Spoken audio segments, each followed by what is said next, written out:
Alright, I'm done with Valorant.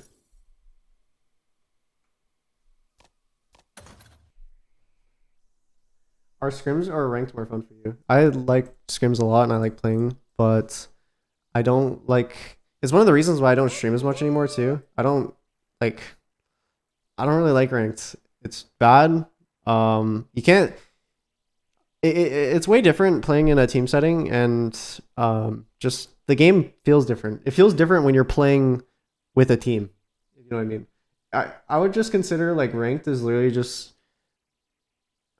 I don't even know what to call it. It's just weird.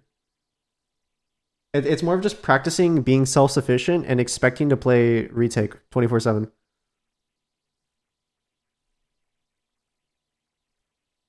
Yeah. How could they make ranked better? Honestly, they couldn't. I thought about it for a while. There's nothing that they could do to make ranked better other than making an FPL. But I know Riot is not going to do that because they want everything like open circuit. They want teams to be able to qualify and like from any open qualifier. They want to do that. They want you to be able to climb the rank ladder and be recognized. Like one thing about if you're going to compare the CS ecosystem and Valorant is Valorant's a lot easier to get discovered because of the ranked leaderboard and stuff like that. People, um, like I'm sure Caro got picked up on Xset because they gave him a shot. He's like owning in ranked constantly. He's number 1. They're like, hey, let's try this guy out. He fits the team, so they pick him up. But stuff like that, it's able to find new talent way easier. And I know Riot does like that a lot, so they probably won't do that. And I will say Counter-Strike was kind of like it's kind of like the cool kids of like the high school. Like everyone's just like in a group and they're very like exclusive and they don't want to like let any new people in. And it's really I would say it's really hard to get into the pro scene in Counter-Strike because of this fact. Everyone likes to just keep the same group, I would say. JR says FPL was trash to you. I forget why though.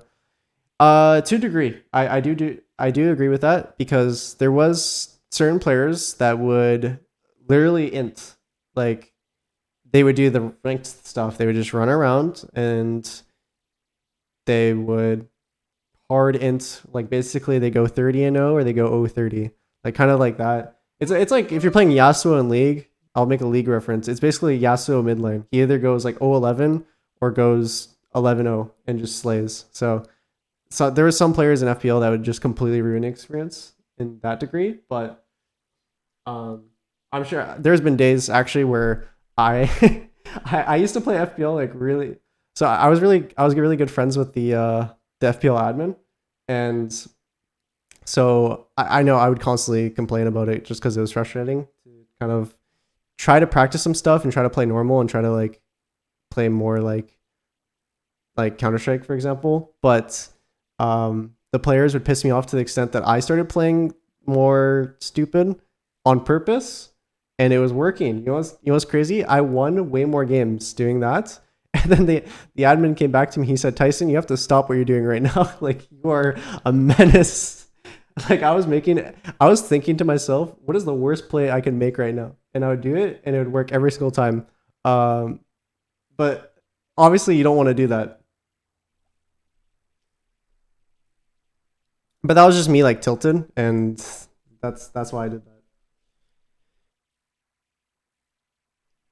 But like, okay, one thing about FPL though, if I'm gonna compare FPL and ranked, is FPL people actually talk.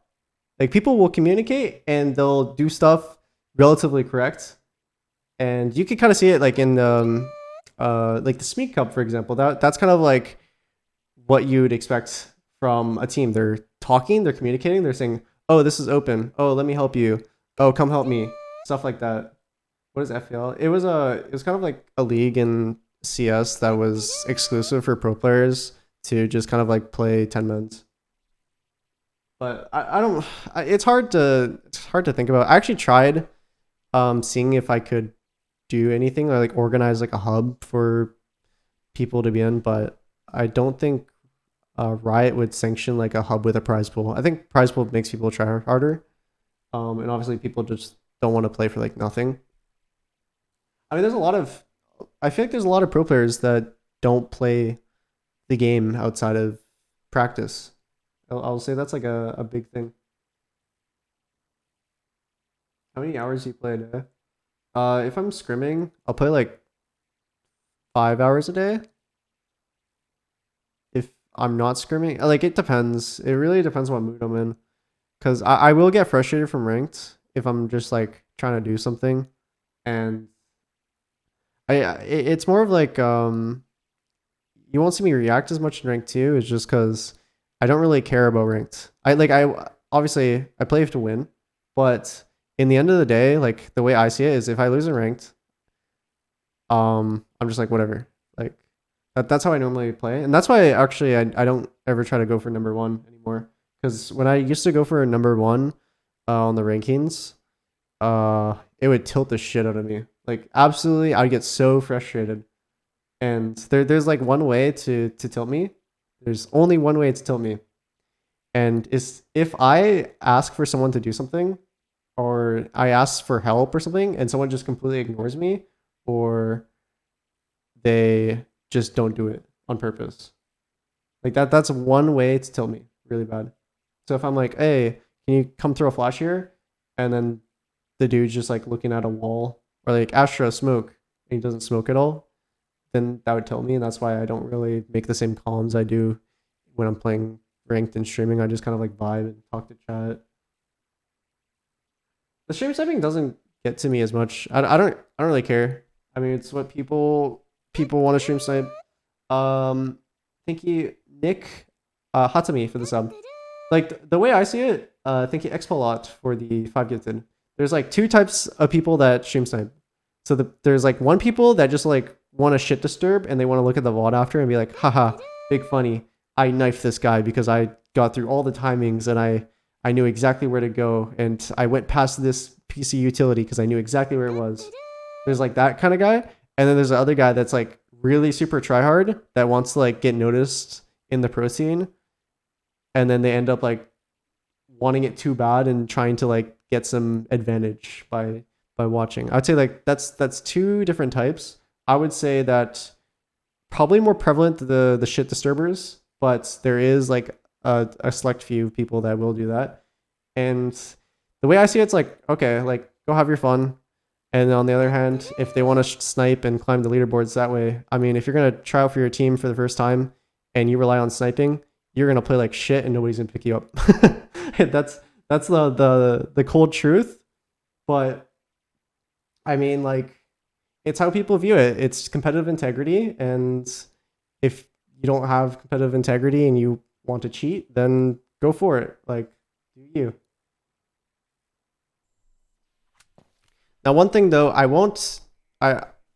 it's a pet peeve of mine when people do accuse of stream sniping when they're not 100% certain. Like, I won't blatantly say this guy is sniping. Sometimes I might meme if like the site's stacked and it'll be like UAV, but I won't like actively say this player is stream sniping. I'll never say that unless it's actually blatantly obvious. And a lot of streamers will be like quite a lot of streamers will be quick to call out, hey, this person's stream sniping me. And I don't like false accusations. It's just not cool.